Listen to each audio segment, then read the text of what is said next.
Hello बच्चों, सबको good morning. कैसे आप लोग? आशा करते हैं कि अच्छे से होंगे। आज की इस वीडियो में हम लोग मध्य पाषाण काल के बारे में पढ़ेंगे। पिछले वीडियो में हम लोगों ने पूरा पाषाण काल के बारे में पढ़ा था। आइए शुरू करते हैं। मध्य पाषाण काल या मेसोलिथिक स्टोन एज। पूरा पाषाण काल लगभग 1 वर्ष तक रहा। उसके बाद पृथ्वी पर मानव के जीवन शैली में आमूलचूल परिवर्तन हुआ।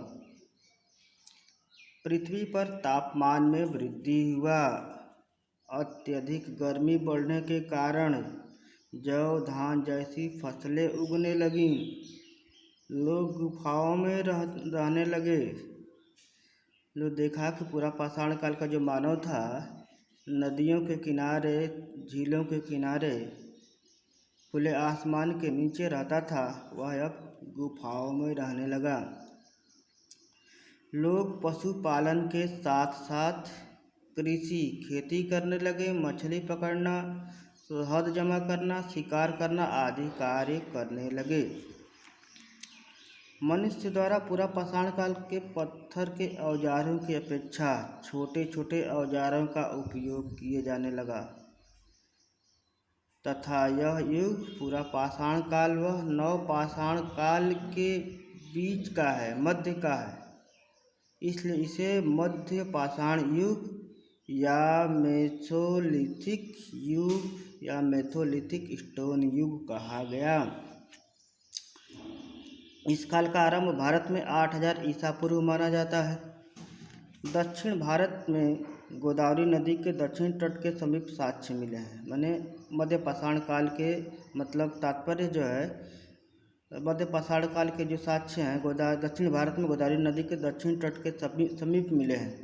मानव ने ग्रेनाइट की पहाड़ियों अथवा नदी तट के समीप बस्तियां स्थापित की, यानी कि मानव जो है घर बनाकर रहने लगा।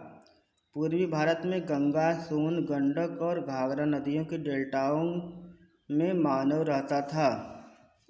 सर्वप्रथम 1867 ईस्वी में कार्लाइल ने विंध्याचल पर्वत से लघु पाषाणिक उपकरण की खोज की, जो आकार में 1 सेंटीमीटर से लेकर 8 सेंटीमीटर तक थे। और इन छोटे छोटे उपकरणों के कारण ही मध्य पाषाण काल को माइक्रोलिथिक युग के नाम से भी जाना जाता है। माइक्रो से मतलब तात्पर्य होता है छोटा छोटा, सूक्ष्म। एच.डी. संकालिया ने व्यापक स्तर पर मध्य पाषाणिक उपकरणों की खोज की। उन उपकरणों में कार्नेलियन, चर्ट, कैल्सिडोनी, अर्गेट जैसे पत्थर और हड्डी व सींग के भी औजार बनाए जाने लगे। मध्य पाषाण काल में पशुओं की हड्डियों से और उनके सींग से भी पाषाण काल का मानव जो है उपकरण या हथियार बनाने लगा।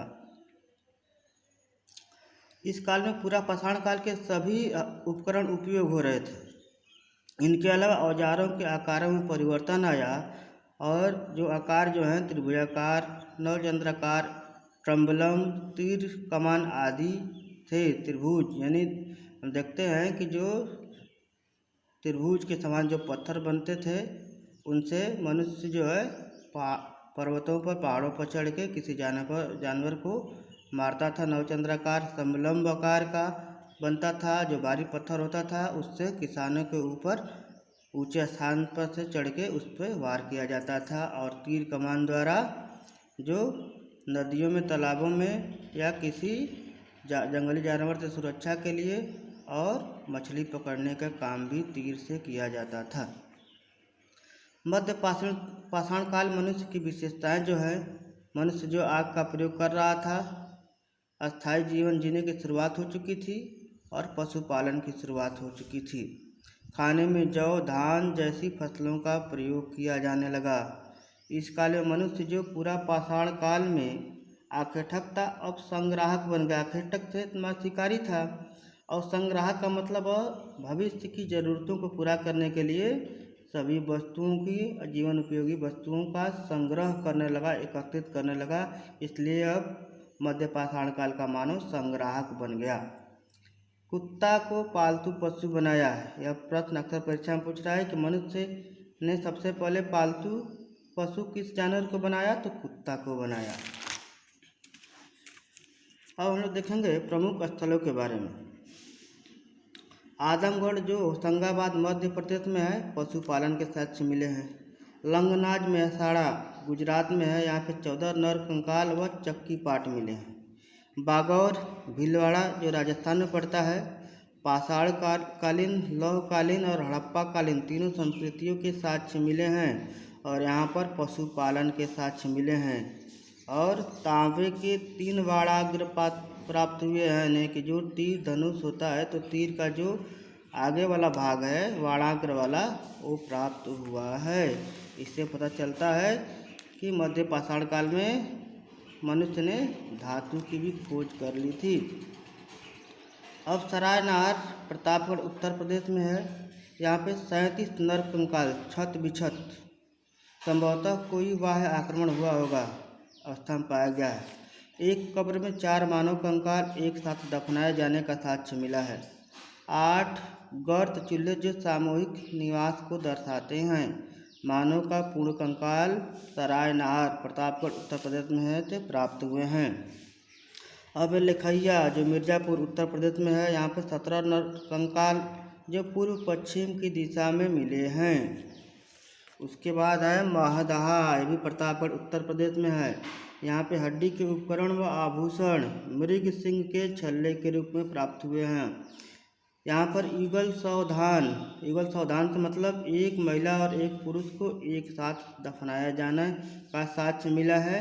28 कब्रों में 30 कंकाल, यानी कि एक कब्र में जो है एक महिला पुरुष और जो बाकी कब्र है वहाँ पे एक एक मिला है, यानी 30 नर कंकाल वहाँ पे मिले हैं। स्तंभ गर्त चूल्हे मिले हैं और एक सील भट्टा मिला है। उसके बाद चौपानी मांडो, ये इलाहाबाद उत्तर प्रदेश में है, यहाँ पर झोपड़ी के साक्ष्य मिले हैं जो मधुमक्खी के छत्ते के समान है। यहाँ पे बर्तन मिट्टी के साक्ष्य, बर्तन जो है मिट्टी के बर्तन थे, इसका सबसे प्राचीनतम साक्ष्य मिला है कि विश्व में सबसे प्राचीन साक्ष्य है जहाँ यहाँ पे मिट्टी के बर्तन के साक्ष्य मिले हैं। सांभर राजस्थान एक प्राचीनतम वनस्पति के साक्ष्य मिले हैं। बागौर राजस्थान, जलालहल्ली कर्नाटक, मुराहना की पहाड़ी उत्तर प्रदेश, बालिकपुर उत्तर प्रदेश आदि मध्य पाषाणकालीन स्थान भारत में प्राप्त हुए हैं। तो आज की वीडियो में हम लोगों ने मध्य पाषाण काल के बारे में देखा। मध्य पाषाण काल के स्थल भारत में कहाँ कहाँ प्राप्त हुए हैं इसके बारे में जानकारी प्राप्त की। अब बचा है हमारा नवपाषाण काल। नवपाषाण काल को हम लोग वीडियो के अगले भाग में देखेंगे। तब तक के लिए सबको जय हिंद।